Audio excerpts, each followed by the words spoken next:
안녕하세요. 오늘은 7월 마지막 날 31일 아침입니다. 오늘 함께 나눌 하나님의 말씀 예레미야 38장 6절에서 13절까지입니다. 예레미야 38장 6절부터 13절입니다. 그들이 예레미야를 끌어다가 감옥들에 있는 왕의 아들 말기야의 구덩에 던져 넣었을 때에 예레미야를 줄로 달아내렸는데 그 구덩이에는 물이 없고 진창뿐이므로 예레미야가 진창 속에 빠졌더라. 왕궁 넷이 구수인 에벳멜렉이 그들이 예레미야를 구덩이에 던져 넣음을 들으니라. 그때의 왕이 베냐민 문에 앉았더니 에벳멜렉이 왕궁에서 나와 왕께 아뢰어 이르되 내 주 왕이여, 저 사람들이 선지자 예레미야에게 행한 모든 일은 악하니이다. 성중에 떡이 떨어졌거늘 그들이 그를 궁덩이에 던져 넣었으니 그가 거기에서 굶어 죽으리이다 하니, 왕이 구스사람 에벨멜렉에게 명령하여 이르되 너는 여기에서 30명을 데리고 가서 선지자 예레미야가 죽기 전에 그를 구덩이에서 끌어내라. 에벳멜렉이 사람들을 데리고 왕국 곳간 및 방에 들어가서 거기에서 헝겊과 낡은 옷을 가져다가 그것을 구덩이에 있는 예레미야에게 밧줄로 내리매, 구수인 에벳멜렉이 예레미야에게 이르되 당신은 이 헝겊과 낡은 옷을 당신의 겨드랑이에 대고 줄을 그 아래에 대시오. 예레미야가 그대로 하매 그들이 줄로 예레미야를 궁덩이에서 끌어낸지라. 예레미야가 시위대 뜰에 머무니라.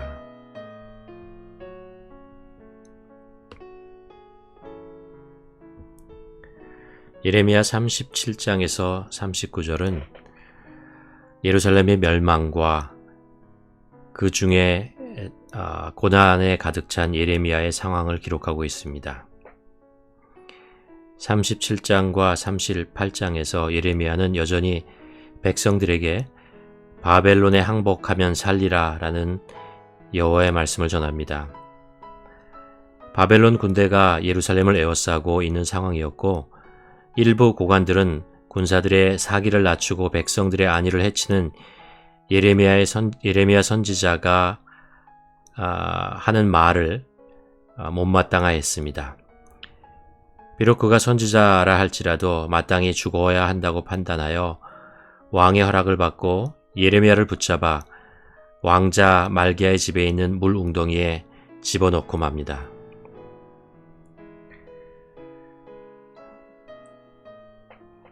선지자로서 하나님의 말씀에 순종한다는 것이 결코 쉽지 않다는 것을 볼 수 있습니다.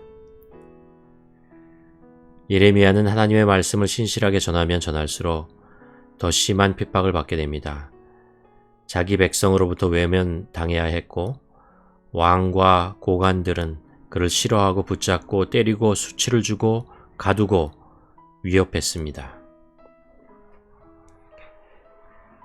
이 상황을 가만히 생각해보면서 나는 그리스도인답게 사는 것이 힘들게 느껴져 본 적이 있는가 질문하게 됩니다.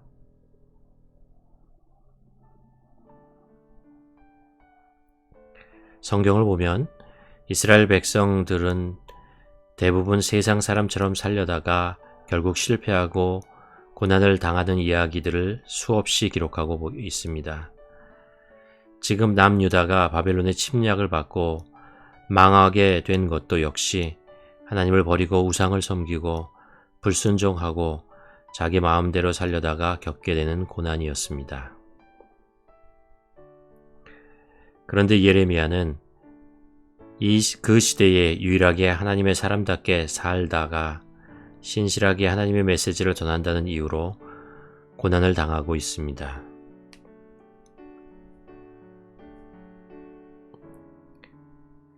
담대히 하나님의 메시지를 선포한 예레미야였지만 그의 처지는 매우 절망적이었습니다. 구덩이에 던져졌을 뿐 아니라 그 구덩이에는 물도 없고 진창뿐이었습니다. 그에게 돌아온 것은 목마름과 배고픔, 그리고 외로움이었습니다.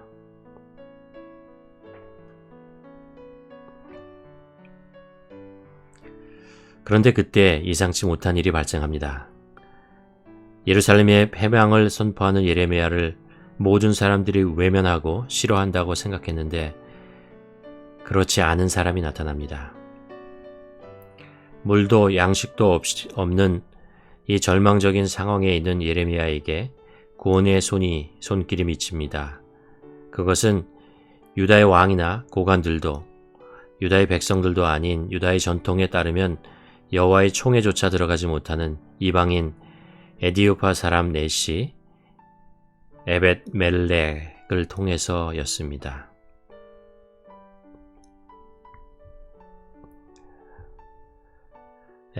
에벳 멜렉은 하나님의 선지자를 구해 주어야 한다고 왕을 설득합니다. 내 주 왕이여, 저 사람들이 선지자 예레미야에게 행한 모든 일은 악하니이다. 성중에 떡이 떨어졌거늘 그들이 그를 구덩이에 던져 넣었으니 그가 거기에서 굶어 죽으리다 하니. 그리고 마침내 왕의 허락을 받아 구덩이에서 예레미야를 직접 구출합니다. 성경은 그것을 아주 자세하게 설명해 줍니다. 에벳 멜렉이 사람들을 데리고 왕궁 곳간 및 방에 들어가서 거기에서 헝겊과 낡은 옷을 가져다가 그것을 구덩이에 있는 예레미야에게 밧줄로 내리며 구수인 에벳 멜렉이 예레미야에게 이르되 당신은 이 헝겊과 낡은 옷을 당신의 겨드랑이에 대고 줄을 그 아래에 대시오. 예레미야가 그대로 하매 그들이 줄로 예레미야를 구덩이에서 끌어낸지라. 예레미야가 시위대 뜰에 머무니라. 결국 예레미야는 에벳 멜렉에 의해서 구출을 받게 되고 다시 살아나게 됩니다. 그렇죠. 하나님의 말씀에 순종하며 사는 것이 때로 쉽지 않을 때가 있습니다. 그것 때문에 오해를 받고 힘든 상황을 맞이하고 불이익을 당하고 고난을 당할 수도 있습니다. 그러나 하나님은 그런 당신의 신실한 백성을 사랑하시고 보호해 주시기를 원하십니다. 그래서 준비해 놓으신 하나님의 사람을 통해서 돕는 손길을 보내주십니다. 히브리서 4장 16절에 보면 그러므로 우리는 긍휼하심을 받고 때를 따라 돕는 은혜를 얻기 위하여 은혜의 보좌 앞에 담대히 나아갈 것이니라 라고 말씀하십니다. 하나님께서는 때를 따라 돕는 손길을 보내주십니다.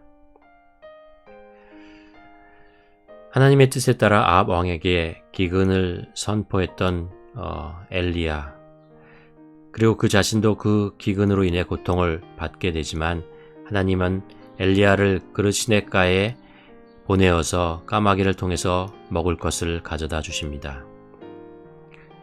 바리새인 사울이 다메섹 도상에서 예수님을 만나고 회심하죠.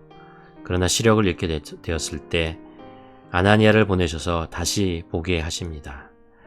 또한 예루살렘에서 아무도 그를 환영하지 않을 때 하나님은 바나바를 통해서 영접하게 하십니다. 그리고 이방 땅에서 힘들게 전도를 할 때 브루스길라와 아굴라 같은 많은 동역자를 보내줘서 바울을 도와주십니다.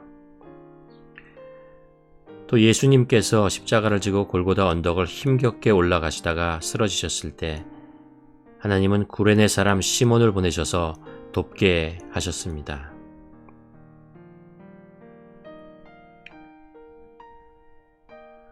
예수님은 제자들을 떠나시면서 그들을 고아와 같이 내버려 두지 않으시고 늘 그들 곁에서 도와주시기 위해서 또 다른 보혜사 성령님을 보내주시겠다고 약속하셨고 실제로 그렇게 하셨습니다.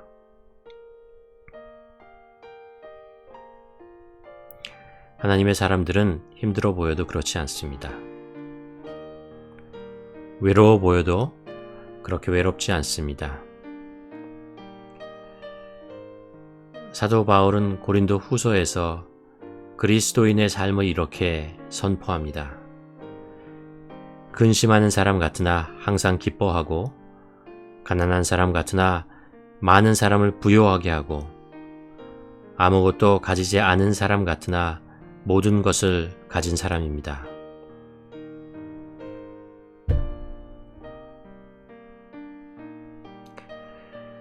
이것이 가능한 이유는 하나님께서 늘 돕는 은혜의 손길을 때에 따라 보내주시기 때문에 그렇습니다.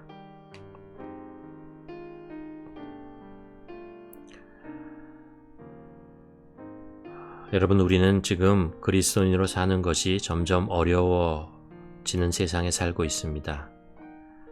그것은 한국도 그렇고 캐나다도 마찬가지입니다. 세상 어디를 가도 이런 상황은 동일한 것 같습니다.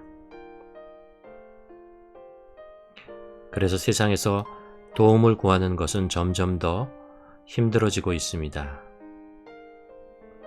그러나 우리를 도우시는 하나님의 손길은 변함이 없으시고 강한 팔, 사랑의 마음으로 우리 곁에서 늘 일하고 계십니다. 이것이 오늘 우리가 살아가는 힘이고 소망이고 기쁨입니다.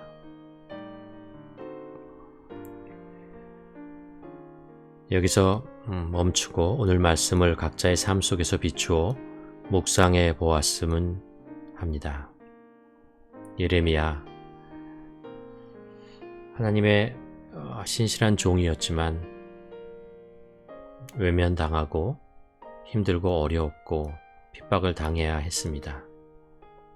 그러나 하나님께서 예상치 못한 도움의 손길을 그에게 보내주시고 그를 구원해 주시는 것을 우리가 봅니다. 나의 삶은 어떻습니까? 세상 속에서 그리스도인으로 산다는 것이 불편합니까? 힘들지는 않습니까? 혹시 세상 사람처럼 살려고 하다가 오히려 더 힘든 상황을 맞이해 본 적은 있지 않습니까? 그럼에도 불구하고 나는 고난 중에 도우시는 주님의 손길을 경험해 보지는 않았습니까? 오늘 이 말씀을 보면서 때를 따라 도우시는 주님의 손길, 그 손길이 늘 우리와 함께 하신다는 것을 고백하며 묵상하는 시간을 갖기를 원합니다.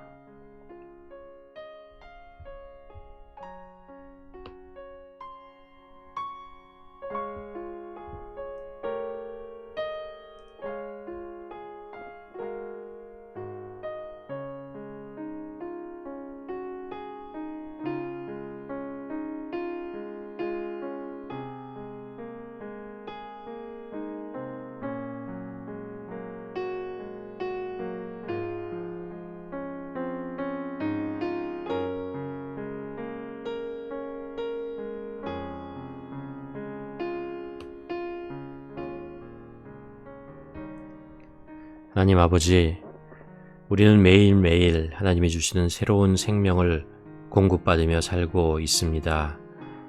오늘도 호흡하게 하시고 일할 수 있게 힘을 주심을 감사드립니다. 우리는 오늘도 하나님의 자녀로 살기를 결단하고 하루를 시작합니다. 작은 것이겠지만 주님의 제자로서 하나님의 이름이 높여지기를 소원합니다.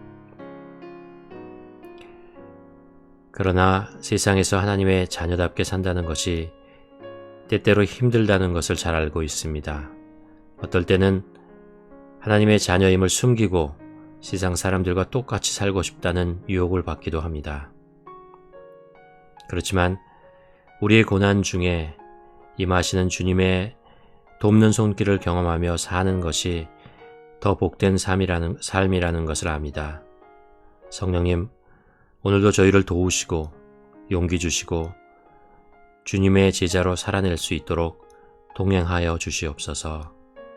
오늘 하루도 주님의 손에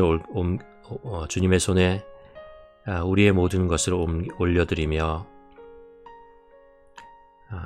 하나님의 돕는 손길을 기대하며 하루를 시작하는 우리 모두 될 수 있도록 하나님 도와주시옵소서. 예수님의 이름으로 기도드립니다. 아멘. 그렇습니다. 우리가 아무리 어렵고 힘든 상황에 있어도 하나님께서는 우리가 하나님 앞에 신실하게 살려고 애쓰고 수고할 때를 따라 우리들에게 돕는 손길을 보내주시고 돕는 방법을 알게 하시고 나아갈 길을 보여주실 것입니다. 오늘도 이런 하나님의 신실하심을 우리가 기대하며 용기를 가지고 살아가는 우리 모두가 되기를 주님의 이름으로 축원합니다.